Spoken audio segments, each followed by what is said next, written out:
Oh, here goes. And welcome to the 26th episode of Throwback Hoops. Woody V is in the house. As always, you can follow us on YouTube if you want to watch the video show and all your podcast channels, iTunes, Stitcher, Spotify, Google Podcasts. We're available everywhere. And as always, I'm joined by my main man, Robbie Clayton. What's up, Robbie? What's up, Woods? Good to be back for another week, mate. I know we've been excited for this episode for quite a while, so I'll let you get into introductions, mate. For sure, man. We've got a very special guest today. So he's born in Sydney, New South Wales, a veteran of 99 NBL games for the Sydney Kings, a former captain of the ball club. He played alongside and against some of the greatest names to ever hit the hardwood on our shores. A two-time championship winner as an assistant coach for the Sydney Kings. He then transitioned into the media, where he's been a well-respected commentator and broadcaster of basketball in Australia for over a decade. He's the director and owner of his own business, Glencoe Electrical, for over 30 years. And more recently, he's the co-host and creator of the Brad and Body podcast alongside the godfather himself, Body Nodge, affectionately referred to as Lightning. And as a lifelong Kings fan, I'm so excited to have him on the show this week. Brad Rosen is in the house. How are you, my brother? Mate, it's great. With that intro, I feel like I'm not worthy. Thanks for having me. I appreciate it. Brad, I listen to your show every week, right? And with the intros you give, right, to all your guests, I thought, damn, man, I got to come up with something good. You know what I mean? Well, you did well. You did great. All right. Thanks, Brad. It's great to have you, man. Really appreciate you making the time today, right? No, it's great. I'm looking forward to it. Far away. Awesome. So, when you come on Throwback Hoops, there's one important thing that you got to do. You got to rock a throwback or a jersey, man. So right. I want you to, maybe stand up and show us the jersey you're wearing and tell us a little bit about it. The pride and joy, obviously the number 5. Beautiful. I love number 5. That's what I played in my whole career. And I was lucky enough a few years ago. I do have a couple of my old playing singlets. What I weigh now, I would not be able to fit in them, but that's a separate story. And a few years ago, we played in a heritage round, and it was a lot of the ex-players and, some good mates, as in Bruce Bolden, Ben Knight, Shane Heal, Keogh, Carfino. We all played in these games. And then they gave us these singlets and stuff. So it was a great night, and I've kept the singlet. It was great. Yeah, awesome to see you rocking your own jersey on our show. Awesome. Appreciate it. Well, no one else is going to wear it, I promise you. It's just me. When Body was on our show, he rocked his Newcastle Falcons. He loves his Newcastle Falcons. For an Adelaide boy, I don't get it, right? He loves his Falcons. All right, thanks for that, Brad. And we got a bit of a Kings team today, which I'm loving, Robbie. I never ever see you wearing a Kings jersey, bro. And what you got 2 in the house, man? Yo? No, I'm showing 2 today. It does feel a little bit strange wearing these Kings jerseys, but had to do it this week. So, look, I guess the one I'm hanging this week's a bit of a random one. It's a Al Harrington jersey from 2015 there. So, so Brad, Woody and I are huge Atlanta Hawks fans. So that was a big thing when Al came over here. So, look, I guess at that time he actually came as an injury replacement for his good mate Josh Childress, just for the 6 games. I'm definitely going to feature Al Harrington on a future episode, so I'm not going to go on too much about him now, but thought I'd talk a little bit more about the one I'm wearing today. So I'll just quickly stand up and show you this retro one I'm wearing, and tell you a little story about this guy anyway. So Woods, tell the viewers what I'm wearing. Yep. So for all our podcast listeners who aren't watching the show, Robbie's rocking a early 2000s CJ Bruton Sydney Kings jersey back when Trend West were the sponsors.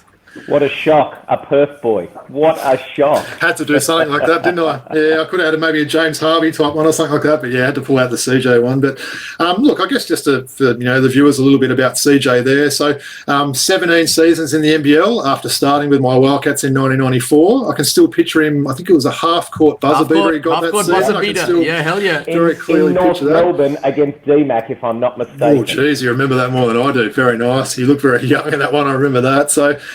So look, one of the most successful players in NBL history there, winning an equal record 6 titles. Woody, I always put you on the spot. Who's the other guy that won 6 titles as a player? I mean, we'll throw it to Brad if you're stumped on this one. Damian Martin? No. It's either going to be Nick Vacona or Larry Senstock. Not one of those. David Stiff. Correct. Oh, David wow. Stiff. Well done, David Brad. Stiff. So, of course, Brian Gorgin's got 6 as a coach. Phil Smythe's also got 6, 3 as a player, 3 as a coach. But, yeah, just thought I'd sort of bring up that fact there. So David Stiff, man. David Stiff, blast Well, I from the past, actually right? had him for some championships in Sydney when I was an assistant coach there, and he's a great guy. Great guy. Whenever he goes, we went to a team they won, right? So that was a pretty correct.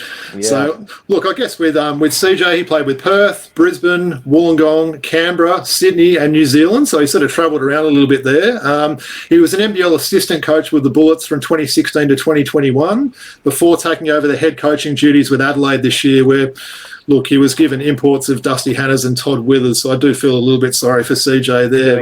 Doing a fabulous job with the cattle that he's got. Absolutely right. Yeah. I mean, I was sort of thinking today, you give CJ the 3 imports that say the Kings have got right now, and things would be an absolute different story in Adelaide. Totally.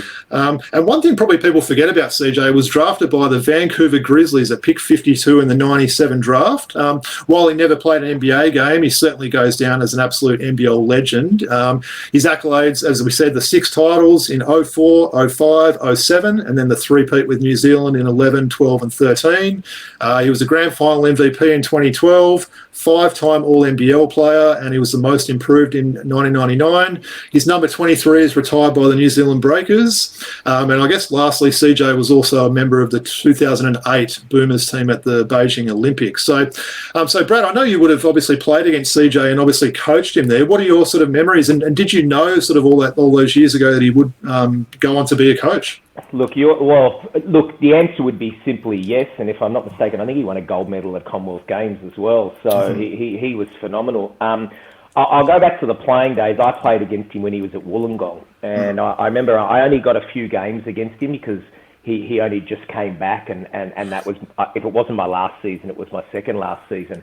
And I just remember he was just tough as hell. That was as simple as it was. You had to keep him in front of you the best you could, and he shook and baked down there in Wollongong. And then when I was lucky enough to be an assistant coach for him, it was interesting. He was quite a quiet player, but he was so vocal in different ways. And but you could just tell he just knew what he was doing. He had it all planned. He just seemed to be like a DMAC to me. Just sort of seemed that he knew what was going to happen 3 steps ahead of everyone else. Yeah. And he had so much time on the court, and he was an absolute superstar. And the coaching, you knew that was just, if he wanted to go down that path, no problems. No problems there. Well, I remember sort of going to those Wildcats games, as a kid growing up in Perth when CJ was one of the court wipers there when his dad Cal was playing, obviously, so it goes back a bit. So, what do you know? I like to have a bobblehead to finish off this segment. Unfortunately, I don't have a CJ Bruton bobblehead. I do apologise, but I do have these ones I thought I'd bring out. So, bit of a connection to the Sydney Kings there. So, I've got an Al Harrington and a Josh Childress bobbleheads there from their time with the Hawks there. So we've got Josh with his afro. So both with Atlanta Hawks there as well, just under different sort of jerseys there. So good mates, those two. They're sort of happy to be on the show. So much love I got for Jay Chill, man. You love the man. Yeah, he was awesome. Wow, he was definitely Jesse Wagstaff didn't like him. I showed, but yeah, that's true. You put him in a team. They didn't have a great cattle back then either. But you put him with a team with a couple of man, he was just phenomenal. He was a great player. Even coming out of Stanford to the Atlanta Hawks, man, I was so excited about him coming through. And yeah, I mean, he was the first guy to get that European contract as well, right? He was, I think, Olympiacos, wasn't it? Yeah, definitely. All right, so that's me this week, Woods. I can see you're wearing a lovely old school one there. So why don't you tell everyone who you're wearing today? Well, I'll talk about it while you stand up. So, Woody's wearing a lovely jersey here. I think Brad's going to like this one too. A bit of a Leon Trimmingham with the name that only just fits on the back of that jersey, I noticed, because it's so long. But yeah, loving that jersey there, Woods. Yeah, so Brad, I mean, you guys had one season, your rookie season, I think, would have been, right? Yeah, I had 95 with him, which was my rookie season, but I also was there at 94. I was in the Sky team, which is the Sydney Kings youth team. Yep. And so I was training with the Kings all year and actually went to a tournament. I remember it in Canberra, while the World Championships was on that year, and Damien Keogh and Greg Hubbard went to the Worlds, wherever that was. So Keogh and Hubbs went there, and so I went to Canberra and played in the tournament with Leon. And, he's a kid that I was a floor wiper with the Sydney Kings, right? And he's a kid that was watching Leon dunk on everyone a few years ago, where I've now got to go down to Canberra and play with the guy, and then played with him in my rookie season. greatest guy, really is. Like, still to this day, you know, he came out a few years ago and it's like hugs and how are you? And, you know, my birthday was recent. Bang, send you, hey, mate, happy birthday. Like, just the nicest guy in the world, really, really. Great to hear. Yeah. That's amazing. And I mean, yeah, his nickname was above the rim, Neon Leon, right? So He was, man. He was unbelievable. Woof. well, actually, he was born in the Caribbean, and his father actually enjoyed cricket and football or soccer. And he actually came to the game a little bit later than others, right? But yeah, as you said, that first season where you sort of got to know him with the Sydney Kings, he led them in rebounding, block shots, and went on to be named in the NBL first team that year. He was 27.4 points a game, I think. And you know, he wasn't like that 6'10" center. You know what I mean? Like that '95 season, if I'm not mistaken, I think it was Dean Utoff was there. It was him, Bruce Bolden, and Dean was coming off the bench then. So it wasn't like they had that big, you know, Mark Bradkey and John Dorge that the other teams had. You look at the league now, you know, Leon would be a starting five in this team, any league, and destroy it. Where back then, he had to bounce up against these Bradkeys and, you know, John Dorge and Paul Reeves and Blahovs and Flischers and, you know, like... I hear that, man. And he was just, the way he moved, he was just so silky and, even Crawford, James Crawford back then too. So, phenomenal player. Yeah, and I mean, in that season you speak of, he averaged 27.5 in your rookie season, 27.5 points, 11.5 rebounds, and 2.2 blocks per game, finishing the top 5 in the league in all of those categories. It was actually your ex-coach Bob Turner that discovered him, you know, while he was playing basketball in Blackcliff. I think it was like a little protege, you know, like everyone was like, can this guy do it? What's he going to be like? And then he just turned very quiet guy, hardly spoke at training. You know, wasn't one of those, you know, outspoken, you know, imports that we've had before that just, you know, so loud and so boisterous. But he was just like that quiet assassin, you know, and he was just phenomenal. And from memory, I think he's in Barbados now. So that's where he's living. Yeah. Actually, when when Bodie was on the show, I wore a Mario Donaldson jersey, right? Nice. So, Mario. We used to call him Mario Monday. Yeah. Right? So Mario was a great guy. Again, he was in that 94 season, so I only got him for one season because then in 95, Bruce Bolden came up, and I think Mario went to Canberra, if I'm not mistaken then. But anyway, and Mario, we used to call him Mario Monday. He would come in on a Monday, and he wouldn't miss a shot. Don't ask me why. He would just not miss a shot at training.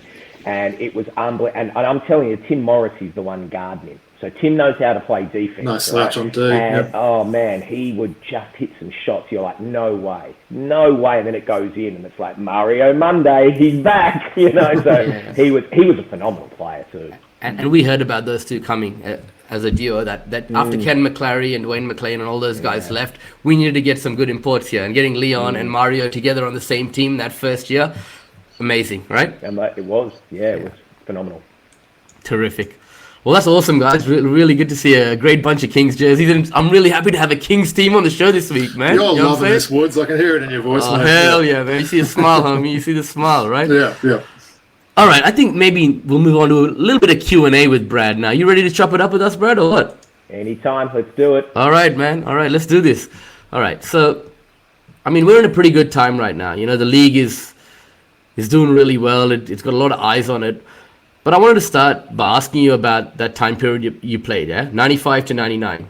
Your career started during, you know, the best times in NBL basketball on the back of those great Sydney Kings teams that I just mentioned to you. Dwayne McLean, Ken McClary, all those guys, man. A ticket to a Kings game was hot property in the early 90s, right? But however the time you were finished in 99, the NBL was starting to decline in interest a little bit. Coverage was reduced and crowds started to get smaller. You had a front row seat for that. And I just wanted to ask you, how was that? Did you see that happening, right? Look, the simple answer is yes. I hope it wasn't caused by me. But the thing was, you know, that early 90s was outstanding. Amazing. I was at the games. I was watching. So was I, man. Supporter. And when you look at it, I know Mike Robleski back then as the owner, they had a big banner of sponsors and they had to turn sponsors away. Sorry, we can't fit any more in the venue. And I remember Mike telling us one time that he had a situation where the 1 year, it was probably more than 1 year, that they all their expenses for the whole team, players, get home venues, the entertainment centre, the food, everything was all covered before they tipped the season off. So anyone that came in the door, that was cream on top, basically. Jeez. And they got 10,000 a game, right? So they were humming. Anywhere you went was Kings. The place was, and I know when I became a player, like you'd go anywhere and you were just noticed. It didn't matter what you were, even, this 5'10" white guy, he's not the manager. Yeah, no, he's it's just phenomenal. And, you go to some places and, free food, let me give you free. No, let me pay. And, I had a couple of restaurants that came to me and said, look, if you come here every Thursday night or whatever it was, I'll put a feed on for your whole family and then I can get people in the door. That's the type of, thing that we had. As it got going in 96, Shane Heal came in, Isaac Bruton came in, and then we were with Reebok, and then we went to Nike. Nike sponsored us individually. We all had individuals. And Nike came in and said, I don't want you or anyone in your family wearing anything but Nike. Whatever you want, anytime, don't worry. So back then, there was no internet. There was no, you couldn't do anything but fax, right? So we had this book, and it was quite cool, right? At the book at the office, because we're in Alexandria, and there's this office that we had the most amazing training venue, right? We were the pinnacle. There was no question, right? And we had this training venue. I hope this is what you're okay for me telling you, right? Of course. Love it, man. Yeah. So we had this training venue, and you had your own locker, and you had your name on it, and your singlets hanging there, your training singlet shorts, everything got washed for you. It was just like phenomenal, right? So you rock in, and then you used to run to the office because you wanted to get this book, and it was the Nike book, right? And there was only one book. So then what you had to do is you take it home for the night, and you get your family, and back then was my girlfriend, who's now my wife, and I've got 3 kids, and we used to go through this book and order about 20, 30, 40 items. Shirts, singlet, everything. And this is not shoes. There was one season I think I got 42 pairs of boots. Shoes, wow. Right? It just kept coming, right? It didn't matter what it was. And you just fax this thing off, size this, size that, do this. And within 36, 48 hours, there's a huge box in your locker. And then you just take it home and I still was unwrapping Nike stuff 10 years after I retired, right? I had that much stuff. And it was just like it was just anywhere you went, and you'd go to schools. We used to visit like 1,000 schools a year. I remember. And we were just decked in Nike, just decked everywhere. And the kids loved it, and we used to give posters away and everything. And everything was going good. To me, I think it changed a lot when we went to winter. Summer. We were in winter.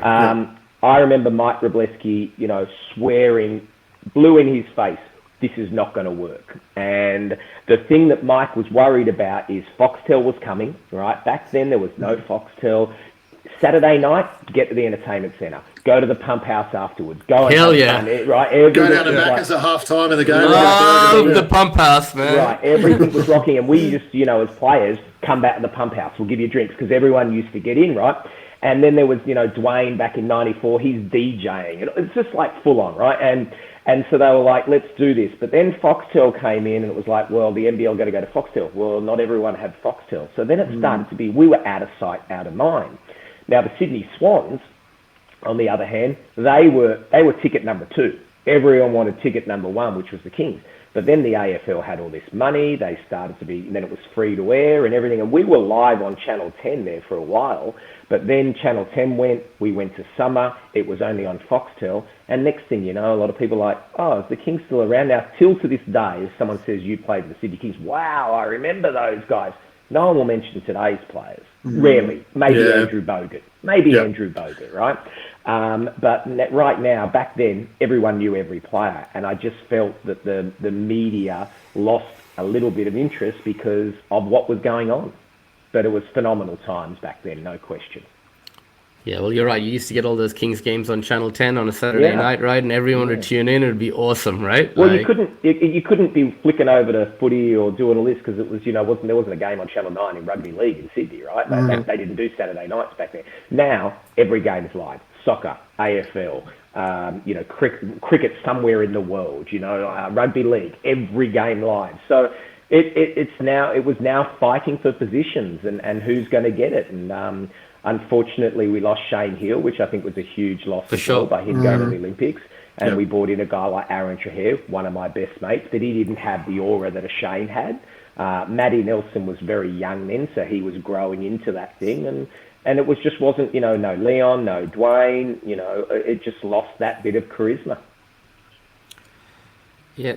Thanks for that, Brad. Actually, that's a pretty good segue because I was just going to ask you about Aaron Trahair, right? I mean, you played under 3 coaches in your tenure with the Kings, right? If I'm not mistaken, Bob Turner, Alan Black, and Tomlinson as well, right? Billy T, yep. Billy T, yep. But it was Alan Black that first put faith in you, right? In 97, when your good friend Aaron Trahair got injured and you had the opportunity to start, right? You really thrived. I mean, Coach Black was who you had your best years under, right? Yeah. It was interesting, like my greatest ever coach was a guy called Cliff Martin. Cliff coached me in ABA back then, which is NBL 1, right? Yep. And back then it was like we played in ABA or Siebel, as they called it, and that was tough, man. You're playing against 2 quality imports. They are that far under NBL, and every game I'm going up against an point guard, right? Yeah, for sure. And Cliff Martin, for the history book people, in 1981, I think it was, he played for Launceston in the NBL, and a 6'6", 7", whatever it is, point guard, and he was phenomenal, phenomenal player, import.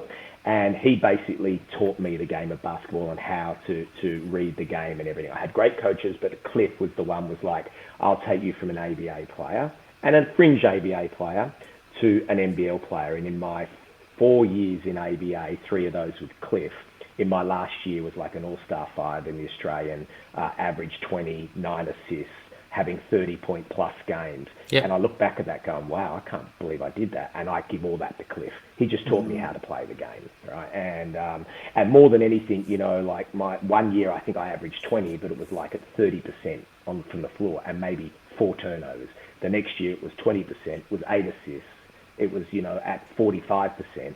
And 1 point something turnovers, and whilst people say, oh, he scored 20 odd points a game, no, it was the turnovers, it was the other things that he just taught me how to read the game. So when that came, I went and Bob, I was training with it, and Bob Turner obviously put me in the team.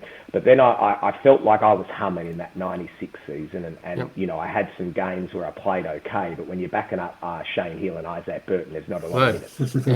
There's just not a lot of minutes, and that's how it is. So I just, rookie season, played hard, head down, ass up type thing, and just kept going.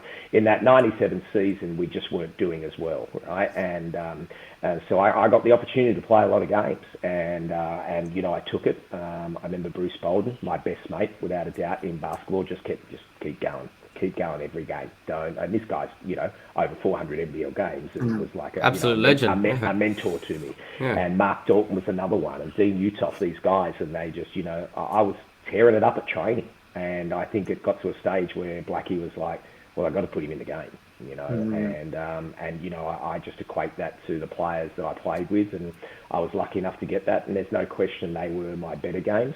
Under Billy, still, started games, got a lot of minutes, but there was a lot more pressure on Billy. There's no question. We had a season with 8 imports, and it was just like a circus at some stages, and it was like, who do I play, who don't I play, and it was a very tough time. But yeah, Blackie gave me a good shot, and he was a different coach. He was more orientated on offense than he was on defense. Not that he didn't care about it, where Billy was much more orientated on defense. Alan Black, someone else I've got good memories of watching when I was a kid in those Perth games. He was a very hard-nosed player back then, and obviously his son went on to have a very good, albeit sort of injury-interrupted career, didn't he? Yeah, it's a shame for Stephen. He definitely, we saw some amazing things, and I think he was in that Bullets team that won the championship. Yeah, he was phenomenal, and you could see that at a young age because he was in Sydney, obviously, when Blackie was there. He was going to be a gun. I think Australia didn't get to see the best of him, and I don't mean that in a bad way because he played bloody well as it is, but, he was a really, really good player. Yeah. Even a guy like Nathan Jawai talks about the kind of influence, Alan Black had early on his career in Cairns, man, and then he went on to have such a great career, and he's still doing it now. So yeah, it was interesting because I remember we played Blackie. He was the coach when the Sydney Kings won their first title in Perth, and he was the head coach in that year. Sorry about that, Rob. And just to remind you, we won it in Perth, and I was, and I'll just remind you again, we won it in Perth. But I'm not trying to rub it in here at all, Rob. And I remember we flew over there, and it was interesting. Here I am going against a coach. I'm assistant coach going against a coach that was so good to me, and it was, interesting times. Full circle. Yeah, totally. Yeah, that's awesome, Brad. And soon after you got that starting spot, right? Yeah, that big game, career high, 22 points. I mean, what do you remember about that game? You were going up against DMAC and North Melbourne, right? Like that must have been a good moment that you replay in your head. Oh, totally. Yeah. There's probably a number of games you think about. Like in pre-season that year, I actually had 35 against Newcastle up there in Newcastle. But during the season, I went down to North Melbourne and scored that, and that was just surreal. I mean, DMAC is the ultimate. When someone says to me, right, who was your toughest opponent? Man, DMAC. DMAC was just 6'4" with ridiculous arm span as well, right? That would have been ridiculous. A tough. Yeah. And, look, Ricky Grace, tough as hell. Derek Rucker, tough as hell. Butch Hayes, one of those really hard. Yeah, right, really hard.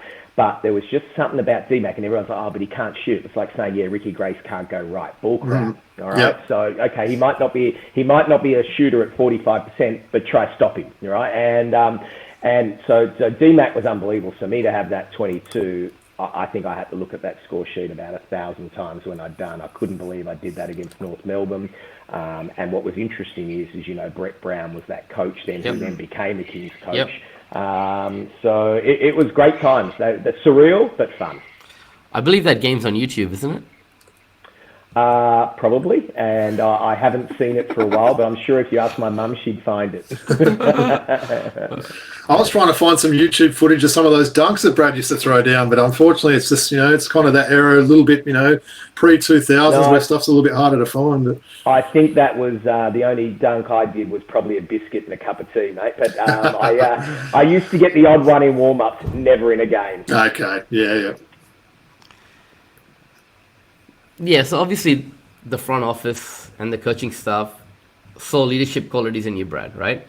And you were named team captain for that 1998-99 season, if I'm not mistaken. Correct. Yeah. And you had to deal with some big personalities. Steven Jackson was on that team. ACL, Shane Hill, if I'm not mistaken. A young Steven Jackson, right? How was it like managing all those egos and being the leader there on that team? Yeah. So I'll just correct you slightly. That year, it was Shane and Bruce that was captain. It was the next year. Oh, next year. When they all moved out, that I became captain. Right, okay, yeah. And let's go back to that first one. Yeah, there was a lot of egos. And that's the one that we had 8 imports in one season. Oh, yeah. And, for someone like me, I played with 34 imports in a career. Some people play with 2. That's what I always say about the Kings there, Woody. They change imports more than any team, don't they? And that was frustrating that year because it was like, you're trying to make a quick fix. Nah, it ain't going to happen. It's just, you just knew it. And, I'll tell you a story that I just can't believe is I remember Bruce and I, we roomed together and we had a guy called Brian Caver, right? And I can't remember the other import for the life of me. There was one other import. There's so many, I can't even remember. I think it might have been Evers Burns, but forget it anyway. So we had this import, and Brian Caver came out and he trained for the week, right? And he was a bit overweight. You could tell that he hadn't played for a while, and he had an amazing college career. So he trained with us the whole week. We're heading to Melbourne to play the Magic of all people, right? They just come off their championship win. And anyway, so we get down there and Brian's on the plane with us and all fine, and the other import, maybe it was Kelsey, I don't know. Anyway, so we're sitting and having in our room, and then it's time for a pre-game meal. So we get in the lift, and as we're heading down for the pre-game meal, the doors open and there's Dave Simmons. Right, Ben Simmons' dad, Dave Simmons from the Tigers, in a Sydney Kings polo. And I sort of look at Bruce, and Bruce looks at me, and Simo, hey mate, how you going? Any reason you're wearing a Sydney Kings shirt, mate? He says, oh, I'm playing tonight. Jeez. And we're like, okay, you're still an import, and we've got 2 imports here, so who's not playing? And he's like, see you soon. And the door's closed. And right, Bruce and I, and he came in, you know, like Bruce and I were like, what the hell? Anyway, we found out Brian Cable was cut, didn't even play a game. Wow, right? didn't even play a minute. So he flowed out. He's sitting at the end of the bench as we're playing that game, all right? Bloody awkward. Got smashed in the game. Poor Simo didn't have a play, didn't know what was going on. Great guy, by the way, great guy. And then we went to Perth and got smashed over there as well. And Simo, I don't know how long he lasted, but then he got the flick as well, which, you know, was ridiculous because he was great for us. But, you know, it wasn't that we got rid of imports that year because they weren't good. It was like, okay, well, we don't want a 4-man. Now we'll try a 2-man. And the 2-man's not going to work. Let's try a 3-man. It's like, man, come on. Jeez, give him a chance. So that was hard. So then was the clean out the next year, and Shane went, Bruce went to the West Sydney Razorbacks. Yep. Steve Whitehead left, Brad Williams left. There was a whole lot of kids that left. And then Scotty McGregor was there, Aaron Dreher. That's when we brought in Alonzo Goldstein and Kelsey Weems, right? Yep. And then what was nice is we had a situation where the players voted who they wanted to be captain. And I got voted in. So it was great to be picked by your peers. Yep, sure. I remember my dad telling me many years ago when I was getting coached by Cliff Martin, I'd get subbed out when I did something wrong because Cliff's trying to teach me a lesson. And I remember saying to my dad, man, I'm hating Cliff, mate. He just keeps taking me out and blah, blah. And, mate, and you know what Dad said to me? When you're captain of the Sydney Kings, then you can come back and have a whinge, right? Right now, shut up and do what your coach says. Yeah. And I did, right? And I got made captain. I remember I drove home and my dad was there and I went up to my dad and I said, you remember like 6 years ago you said to me that when I'm captain of the Sydney Kings, you'll listen to me? Yeah, today's your time to listen to me. And it was really cool. It was a celebration. Awesome. And it was a great moment for myself, for my family, to be able to be a floor wiper for Sydney Kings. And then 8-10 years later or whatever, I'm now captaining this, you know, amazing club. It's a great story. It was pretty cool. It was pretty cool. Amazing, right?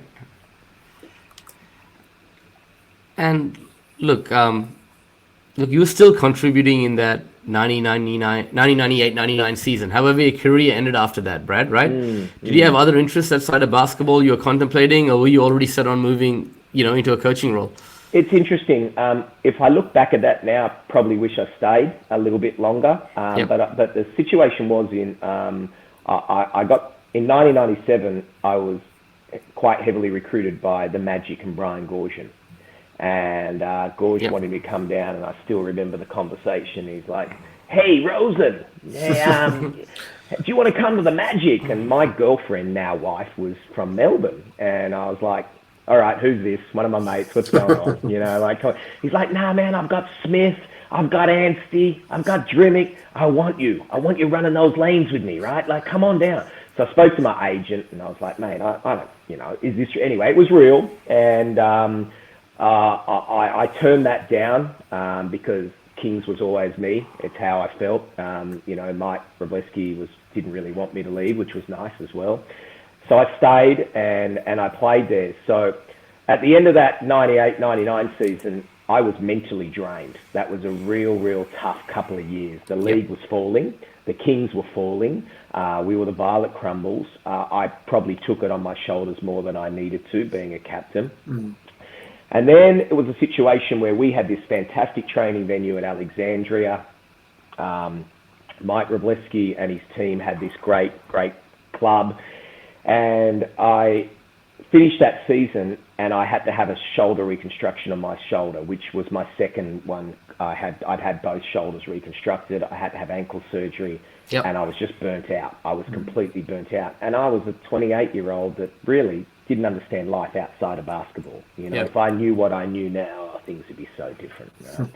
And I remember speaking to Cliff and I sort of said, you know, I don't know if I want to go on. I've got shoulder reconstructions. I've got to do rehab, blah, blah. He's like, you're a long time retired, right? So I had a meeting with Brett Brown and Brett's like, mate, I want to offer you a 2-year deal. We're moving out to Homebush. I'm living in the eastern suburbs at this stage because it's right near Alexandria. We're near the airport for people that aren't sure where that is. So we're near the airport. And I'm thinking, right, I've got to move over to Homebush, which is probably about a 45-minute. That would have been an hour, 2 hours traffic every day. Sydney traffic's horrendous. Then my wife and I, then girlfriend, like, well, let's move out near there.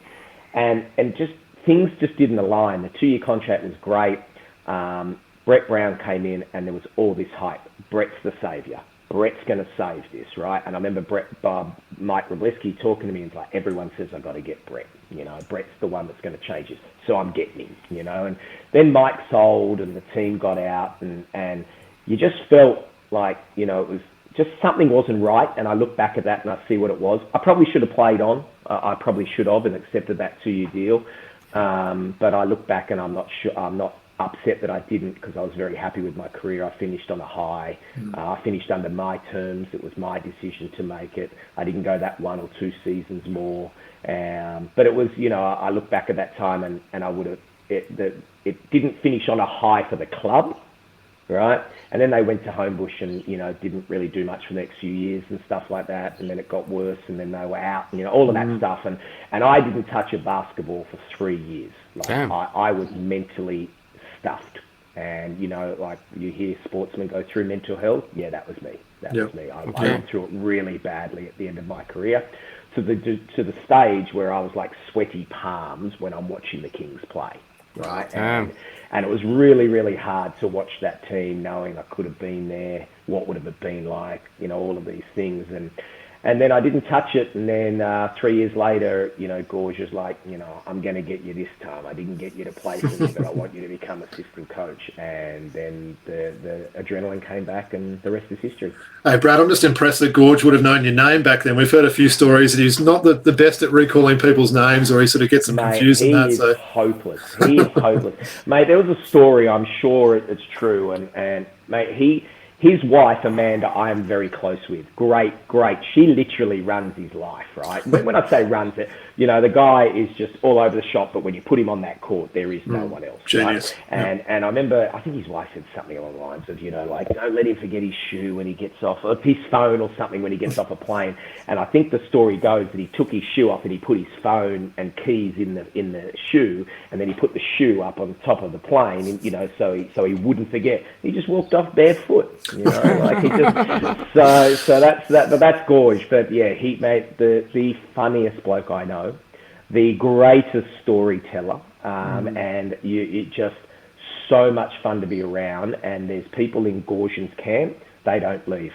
He's just a maestro. It's funny you speak about Brian Gorgian, Brad, because Rob and myself, Woody, we're good friends with Jacob Jackomas, right? And he recently came on the show. And he's spoken glowingly about his time deputizing Brian Gorgian. Yeah. When the Kings won the championship in 2002-3 and 2003-4, you had that same opportunity, right? Yeah, totally. Would be great if you could tell us a little bit about that, Brad. So I remember right then, in 2002, a good friend of mine was Matt Weston. Matt Weston was an assistant coach at the Kings under Billy Tomlinson, was the other assistant coach under Brett Brown. And Matt Weston was a great guy. I played against him in ABA, but he didn't go to the NBL. But Matt Weston was really cool. And then that next year, Matt Weston moved to the West Sydney Razorbacks as an assistant coach, and he asked me to come on board as his assistant at the Sydney Comets. Now, the Sydney Comets basketball is a club that I played since 1984. I have the honour of having an award named after me. I played in the 92 championship season there with them. 93, we won the conference again. So I've got a lot of history there. And it's the first and only club I've ever played for. So I was like, yeah, let's do it. So 2002, I coached under Matt. And then the next year he said, mate, I can't do this anymore. You be the coach in 2003. So I was like, great, no worries. So in 2003, I took over the head coaching and we won the ABA, right, as the head coach. So at the end of that season, Gorge then took over, right, of the Kings. And I remember we train and play out of Alexandra Stadium, and that's where the Kings was actually training out of it. Different stadium to where the Kings used to be. That was a special Kings stadium. This is Alexandria, the old Comet Stadium that's, still 170 years old, right? And I remember Laurie Watterson was our manager, and he's been a manager for 20-odd years, only retired last year. And he came to me and says, look, Gorge is looking for a second assistant. This is his first year at the Kings. He's going to get Billy T as his first assistant. He's looking for a second. Are you interested? I was like, hell yeah, let's go.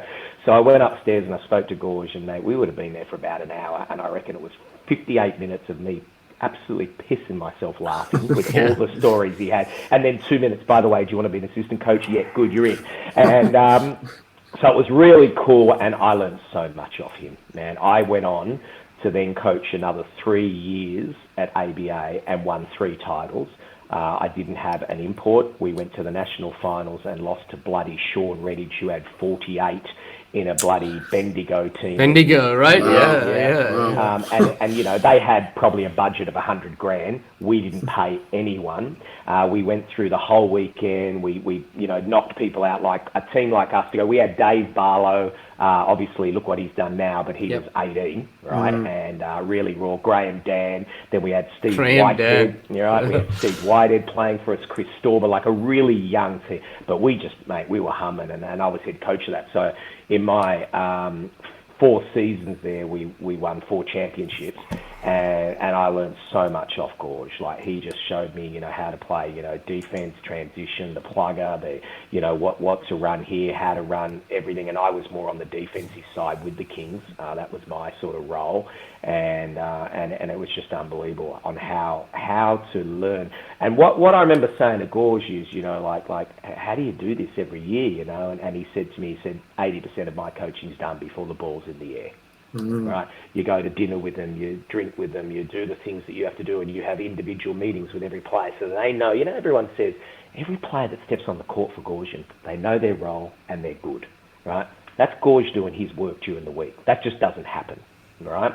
And you look at all these young guys coming on the court now with inexperienced coaches, they look like they don't know what the hell they're doing. Like, is this my position? If I play well, I might get more minutes. If I, you know, so they shoot the shot quicker because they want to try and impress. Nah, not with Gorge.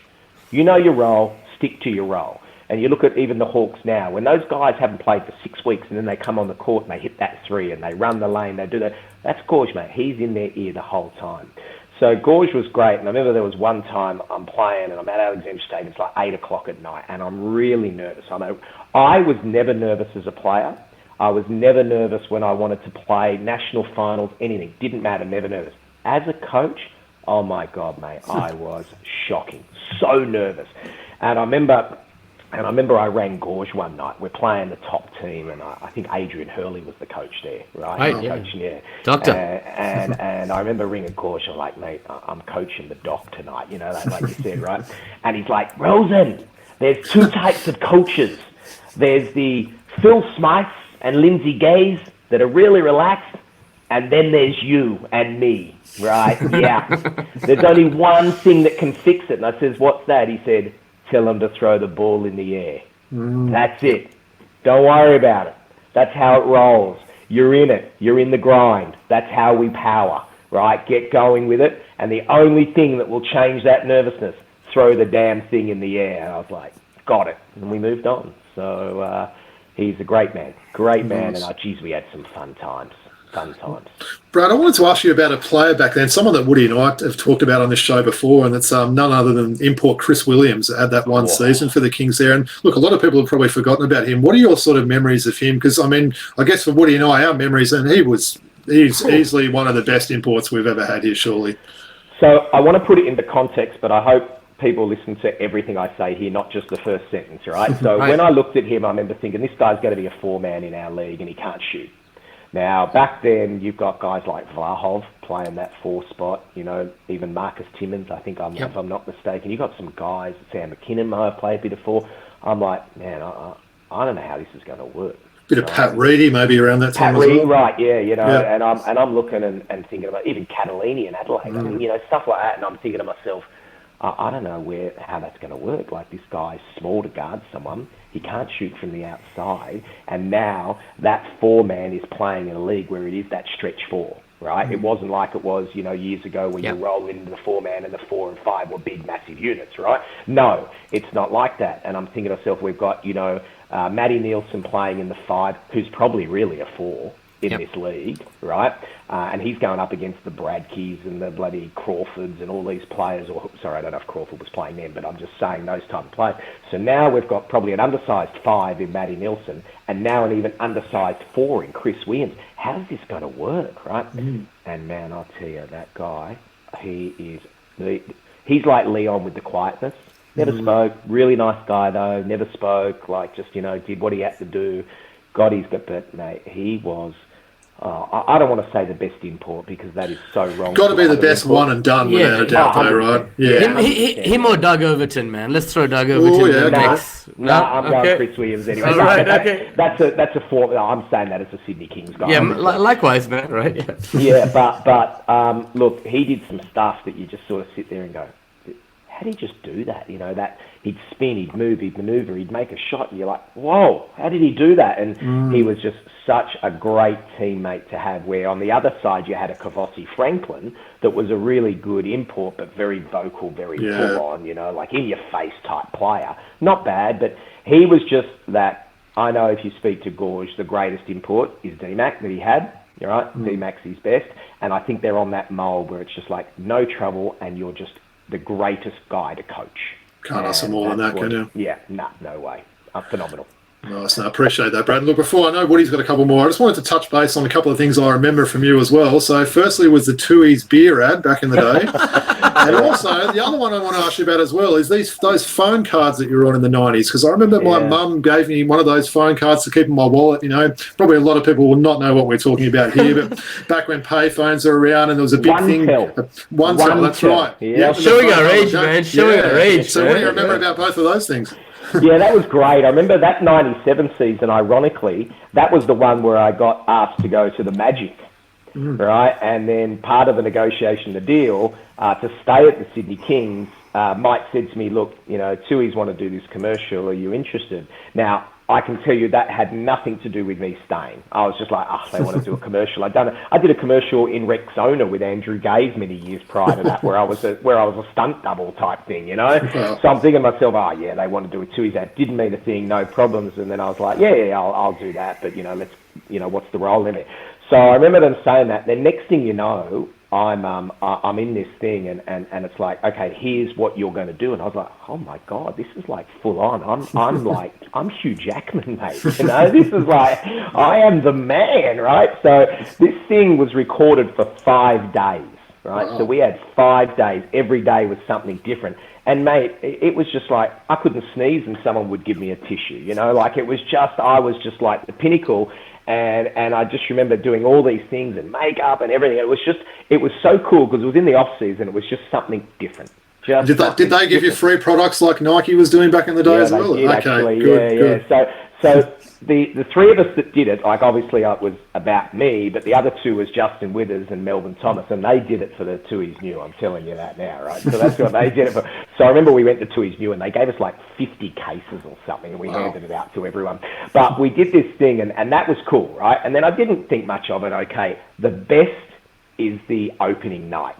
So John Singleton, and I'm sure we know all John. Yeah, Singleton, man. He's the one that was producing it. He's Singleton's Constructions or Productions. I have no idea. So they're like, right, come in. So we had this night, and it was a massive night. Now, we're talking Dennis Lilly is there, Ray Price is there, Johnny Raper. I'm hoping you guys, if you don't know what I mean, right? Yep, so these guys are there, and these guys are there with John Singleton, and they're coming up, hey, Brad, like this, and I'm like, oh, my God, and this is like, the Tui's News commercials, the Michael Whitney, like, how do you feel? Like, this is just awesome, right? Yeah. So we did the launch and it was all cool. And then Singo comes to me and says, righto, bring the family, bring your friends. We're going to have a meal. So we all went back to this Chinese meal and all of them are there, right? So all the media and everything's gone. So we're having this Chinese meal. I don't even know where the restaurant is, somewhere in the city. And I just remember Johnny Raper standing up on a table and singing How Do You Feel with a beer in his hand, right? and it was phenomenal. And my wife was with me, again, girlfriend back then. She sat on Dennis Lilly's lap the whole night, right? The whole night. And I know Dennis loved her, right? And my wife is from Melbourne. No idea about cricket. A daughter of two daughters. So like sport, she was a good basketballer and stuff, but sport, cricket, who, what, who's Glenn McGrath, what? And And it was just phenomenal. And here's, still to this day, someone's like, when they talk about Dennis Lilly, Nicky goes, oh yeah, I remember him, stuff like that. So that night was phenomenal. And then obviously it went national, so it was quite recognisable. And it was great. It was an awesome night, man. I'm picturing the great DK Lilly with a few of his shirt buttons undone with that chest hair coming out as well. Chest. I think I picked a few that night to steal in my door. Nice.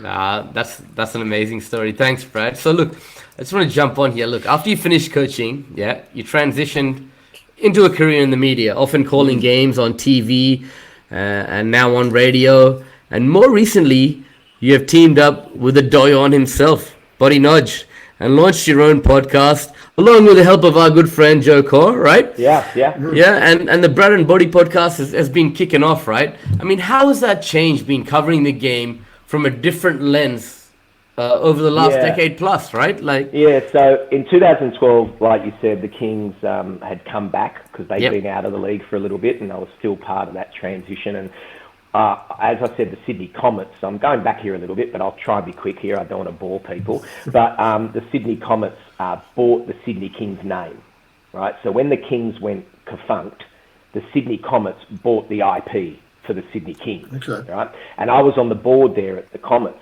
So myself and Andrew Lazarus, who was also a former owner with Mike Wroblewski, Andrew and I literally went for 2 years trying to find people to buy, come in, let's try and do it and stuff. Anyway, it eventually got going. And so I was still quite heavily involved with the Kings then. And then there was a pre-season tournament at North Sydney, which was I don't know if it was the Blitz then, but it was like the Blitz back then, right? And so they had all the teams there. And Matt McQuaid was actually calling that game. And the NBL rang me and said, look, do you want to commentate for that game? And I was like, well, I've never done it before, okay. So I had fun and all was cool and everything was done. About 3 weeks after that, which was about 2 weeks before the season started, I get a call from the NBL saying, listen, are you interested in commentating for Channel 10 with Steve Carfino?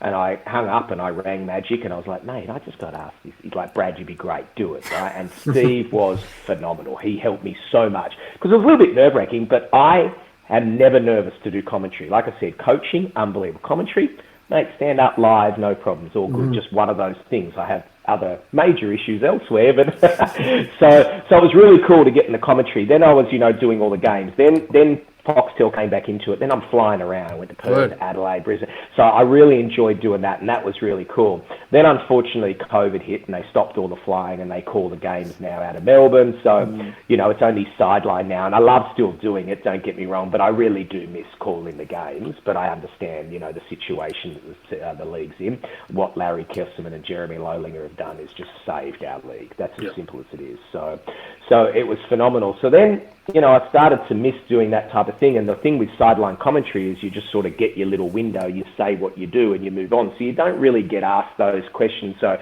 Brad, who do you predict for this? And what are you doing with this? And how do you think that? So I remember speaking to Amanda Gorgian again, and I'm thinking of doing a pod. And she actually said, you should do it with Body, man. Body is the best, basketball knowledge in Australia by far. And I was like, easily. Yeah, I should. You're right. That's a great idea. So I rang Body, and Body said, I love it. Let's do it, nice. So Body was coming to Sydney, and he came to Sydney, and he's like, I got the guy, Joseph, right? Yeah, heard about that meeting in Sydney, man. I heard all about it from Joe. He was over here a few weeks ago. So, right, so the three of us got together, and it was really easy, and then we just did it. And we've, the thing we love about our podcast is we are not bound by anyone. No one owns us. There's no, I need you to do this. We have had a sponsor come on board now, but they approached us and we want to be on there. And shout out to Burger Boss, bro. Thank you, Cha-ching, Burger Boss, and Piranha Media that, is sort of leading us up there. But they came to us and no one's, we're not bound by a sponsor to say we can't talk about that. We can't talk about this. It's us. We say what we want. People may or may not like it. And it's been so enjoyable to be able to sit there with Body. We try and keep the pod to no more than 30, 35 minutes so people can listen to it on the way home or whatever they're doing. And it's been great fun. And look, Brad, we said the same thing to Body when we had him on the show, early on in our sort of days. It's guys like you that really sort of inspired us to sort of start what we're doing. We listened to you guys for years and everything like that. So I just wanted to, I guess, thank you for sort of, giving us that inspiration and obviously giving us some guidance along the way as well. So, big respect for that. That's nice to hear, but you guys don't need us. You do a fabulous job. Oh yeah, so Brad. I stole this from another podcast, right? So I'm just gonna like throw it out there. I'm gonna give you a name, right? Okay. I like it. All right, and you gotta tell me in one word or one phrase. You know which podcast I stole that from? Yeah, I think it might be the I don't know, the Botty podcast, maybe. All right, let's do this. All right, first name, Bruce Bolden.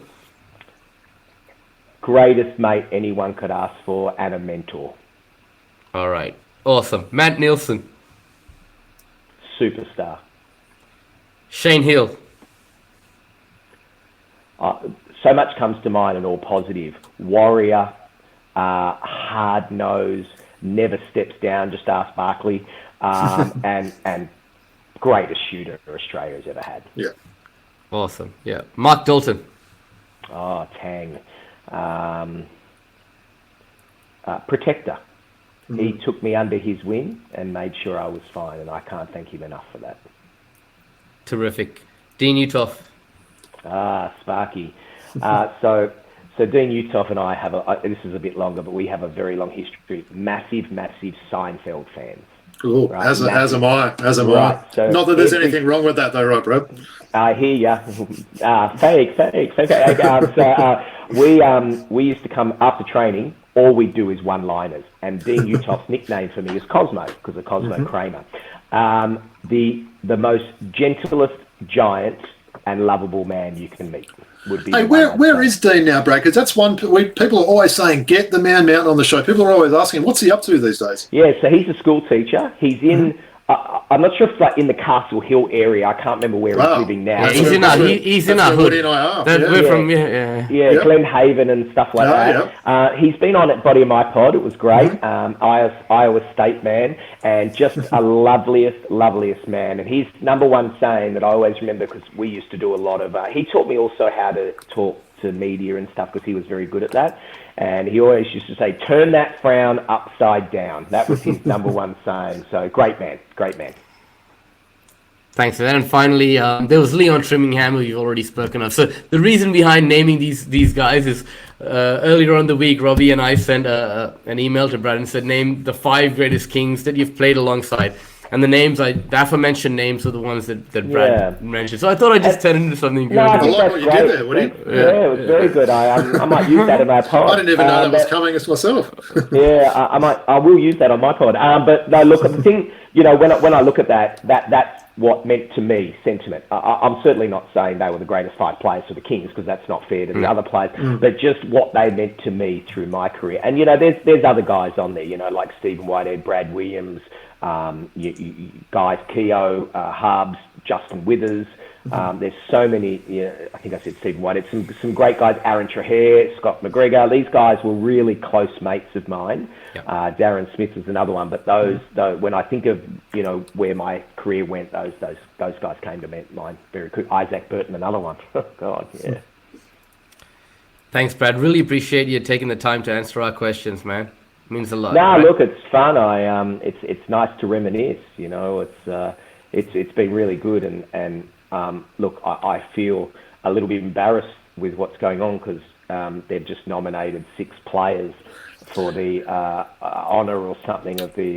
hey, Brad, I'll speak on that. I got an email about 40 minutes before we recorded today, and I actually went in and voted for yourself. So there you go. I thought you were going to say Bruce Bolden or something. No, because I like the sort of the little sort of criteria it had there, and I thought you ticked all the boxes there. So, it wasn't just voting for you because you were coming on. So, Yeah, no, that's really nice. And, I got a call from the Kings and said, look, you've been one of 6 players that's been nominated for this honour. That it is, and I said, no, you can't be serious. I'm not worthy of that. And then they explained it's obviously not the 6 best players, because I'm certainly not expecting to be on that. It's longevity with the club, and obviously I have been involved for a very long time, and it's an extremely win it or lose it. I couldn't care less. There's no losers. Just to be put in that category with 6, it's an extremely huge honour and very proud. No, congratulations. All right, so let's just jump to some quick NBL talk, right? Now, Robbie, I think it's a good time for me and Brad to bring up the game on the weekend where the Kings whoop some Wildcats' ass, man. Jeez. What you got to say about that, man? Well, I guess at RAC, man. I know. I was making those jokes about Sydney getting lost going to the airport and everything. So, yep, they've made me eat my words. I guess just from watching the game, disappointing in terms of I just expected a great clash. Obviously not disappointing from the way Sydney played, but look, Sydney are absolutely the real deal. They're they're in such fine form at the moment. Everything seems to be clicking for them. I guess I was a little bit frustrated, Woody, and we've spoken a little bit about that this week, just with some of the stuff. And look, I know Boddy's spoken about it on your podcast this week, Brad. Just with all the things that sort of went down, I guess, with this potential import change for the Wildcats, it was ugly.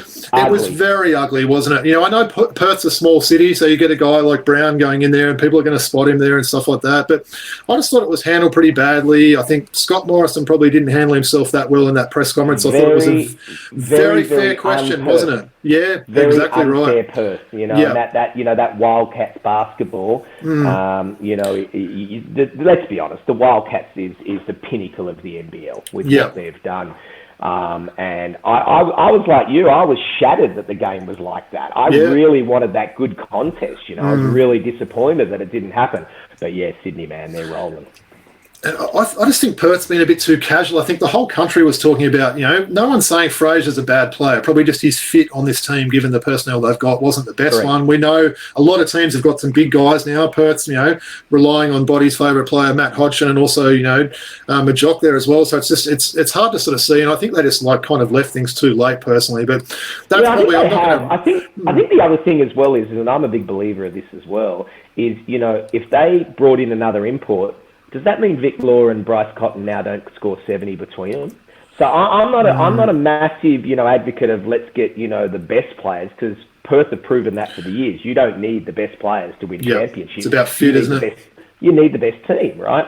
And look, whilst I sit here and don't think Fraser's given them a whole lot, I also look at other guys that get the opportunity and they're doing a great job. So for me, that's a blimp on the radar, that Perth thing. But what I am interested to see is the blimp on the radar. A loss is nothing. But how it happened and what happened with that Brown and the commentary from the coach and now the program having to put that back together.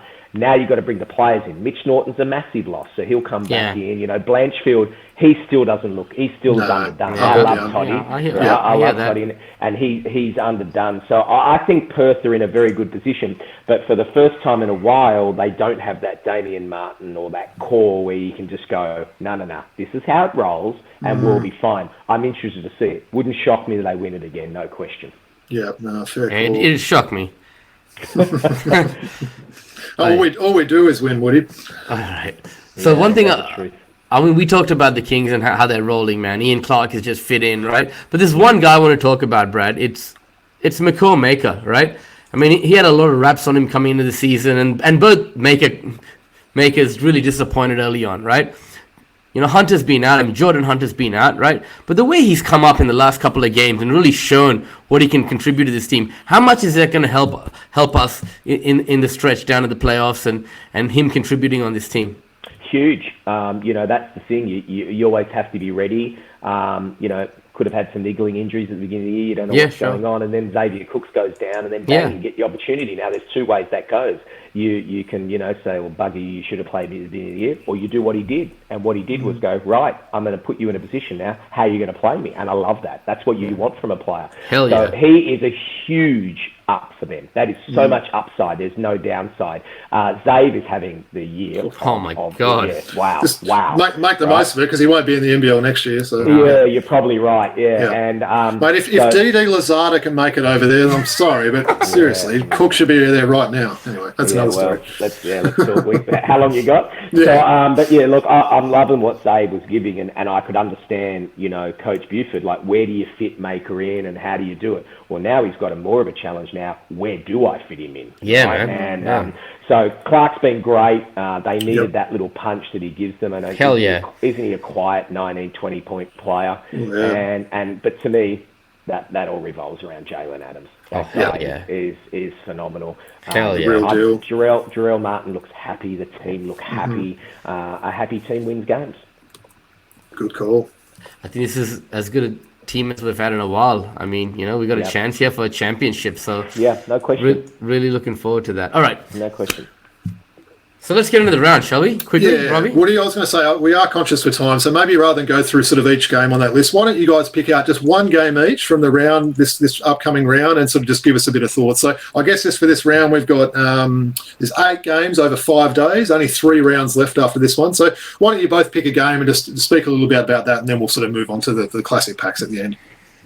Lightning, over to you. I'm going to say the Melbourne Illawarra game. That's the one that's really intriguing for me. It's huge, Yep. And for both teams. Illawarra to just get that little stretch more away from the Hawks and Tasmania. Who thought we'd be saying that at this time of the year? And also Melbourne after being down a little bit, if that's the right words, and not playing so well. That game's huge for me, which then they have to back up and go to Perth. So that's a huge weekend for Melbourne. But I'm really, that Melbourne Illawarra game, I can't wait to watch.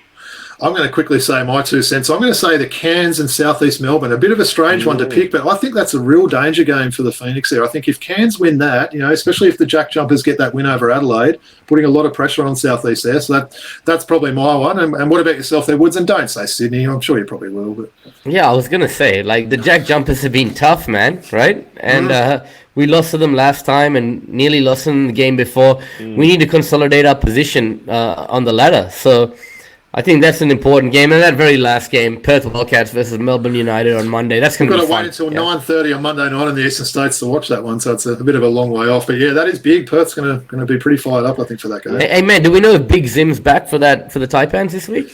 Are you trying to get fantasy advice, Woods? Or? No, I got him out of the team. I don't want to get fantasy advice from Mr. Rosen, man. He's struggling, right? Don't do that, absolutely.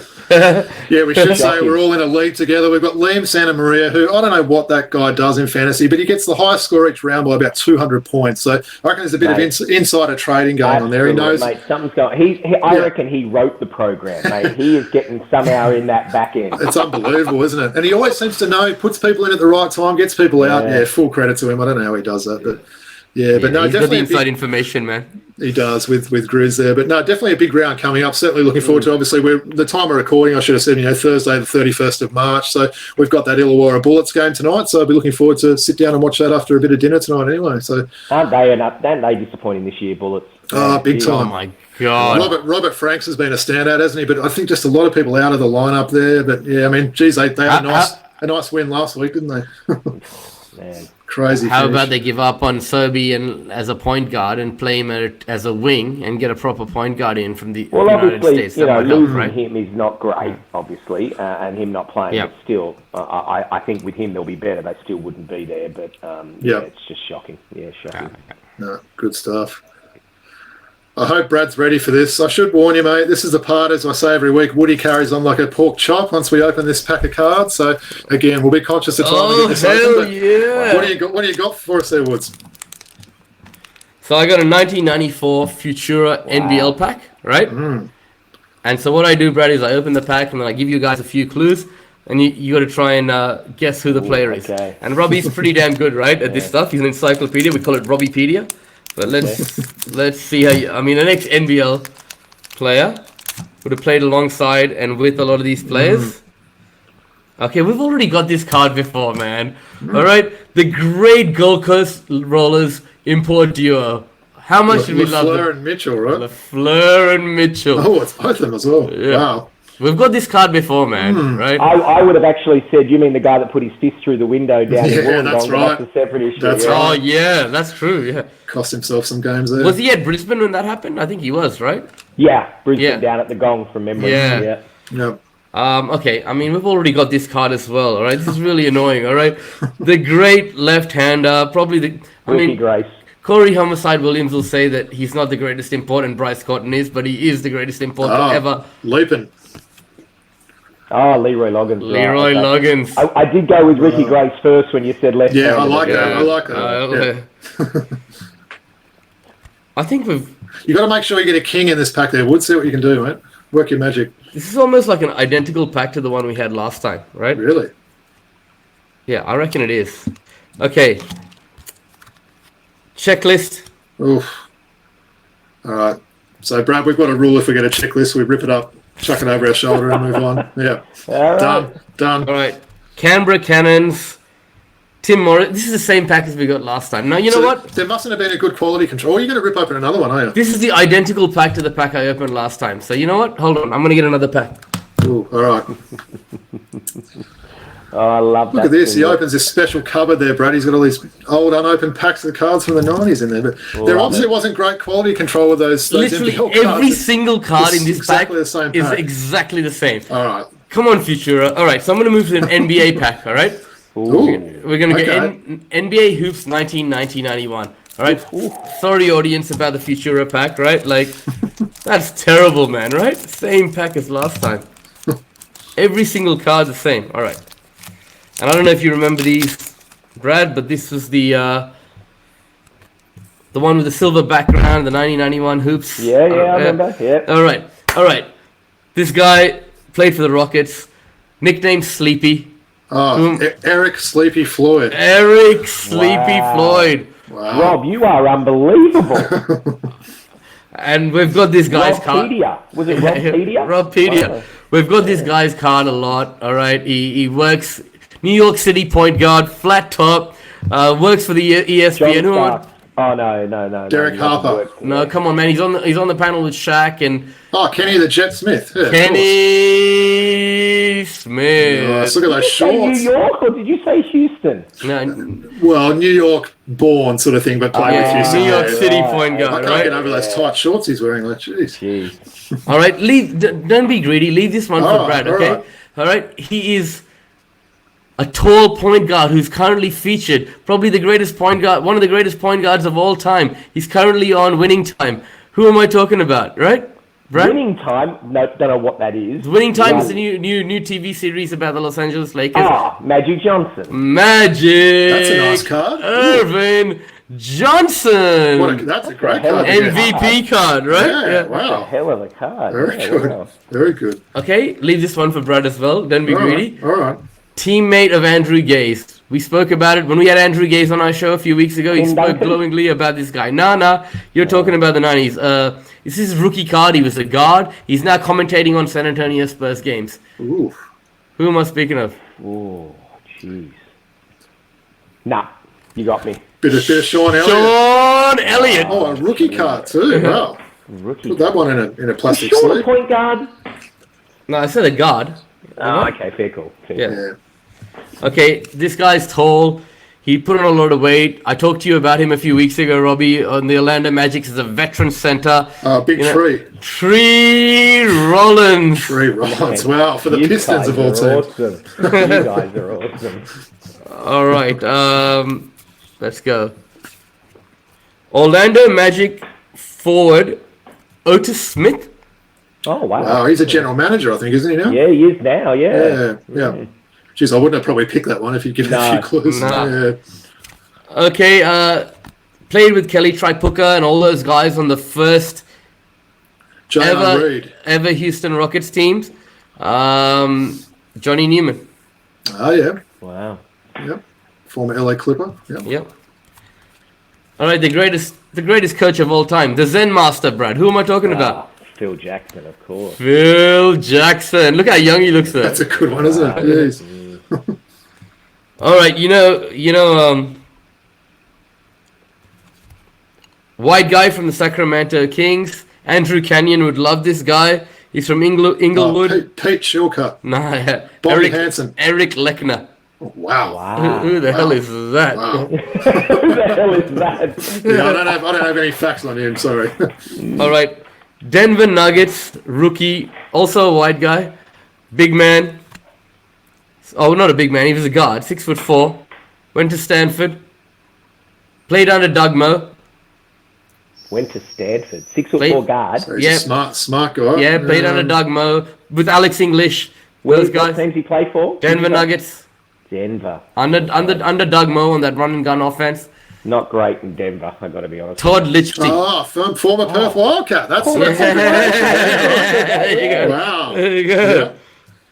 He was Played quality. against him too, loved him. Good mates with Loved Vlahov him. too, wasn't he? Yeah, he would have Yeah, been a very tough good cover, mate. wouldn't he, Brad? Jeez. Oh, he was very tough, mate. Yeah. He was really tough, yeah. Yeah. Milwaukee Bucks power forward center, Greg Anderson. Oh, wow. Cadillac. Greg Cadillac Anderson. Wow. Okay, this guy I don't know. Indiana Pacers guard forward Vern Fleming. Yep. My God, no. No idea. I'm with you, Brad. Yeah, these are names from the past, man. I'd struggle with these. 6'10", center from the New Jersey Nets, Jack Haley. Oh, Dennis Rodman's best mate. Is he? Yeah, he was his bodyguard. He went over and played with the Spurs with Rodman and then ended up with the Bulls when Rodman was there as well. As a bodyguard? Wow. Yeah, well, basically a player / bodyguard, yeah. Wow. Okay, we got a Milwaukee Bucks checklist card. It's got Alvin Robertson on the front. But yeah. Oof.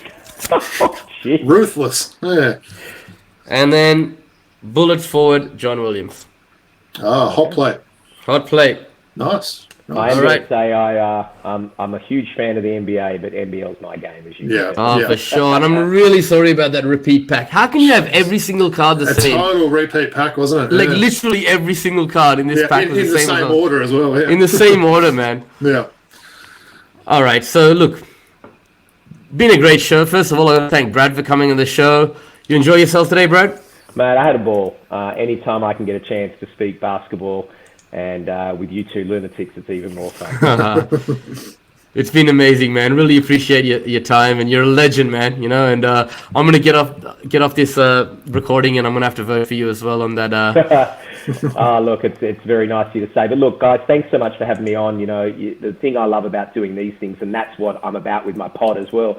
You just get to reminisce about times that you forget about, you know, and you guys, you know, threw some names out there, and you know, you start to think about those stories that you've had with these people, and it's just, good you memories. know, basketball has given me life. You know, my best mates are through basketball. I get to sit here and chat with you guys like we're sitting on a couch having fun. It's because of basketball. I get to commentate. I get to do these things. It's all because of basketball. So for me, you know, my kids are playing. I love being involved, and I can't thank you guys enough. It's been an amazing journey, and please God, there's plenty more to come. For sure, man. It's great to have you still involved in the game and doing your thing, man. And Robbie, man, tell the whole audience you're going to be commentating NBL 1 this season. Is that true? Yeah, that's right. So I'm going to be commentating the Hills Hornets men and women's NBL 1 teams this year. So sort of went out and met the teams this week and sort of saw them practice and everything like that. So really looking forward to it. The first home game's in 2 weeks. No, it's so basically he's Reese, his name. So Terry Johnson. Terry's the youth league coach. So Reese is the head coach. Yeah, but I'll tell you what, man, TJ was a player. Oh yeah, Ex-Illawarra Hawk as well, man. Yeah. He scored 42 on us one night, and he was shooting left-handed shots in Wollongong, man. It was unbelievable. Wow.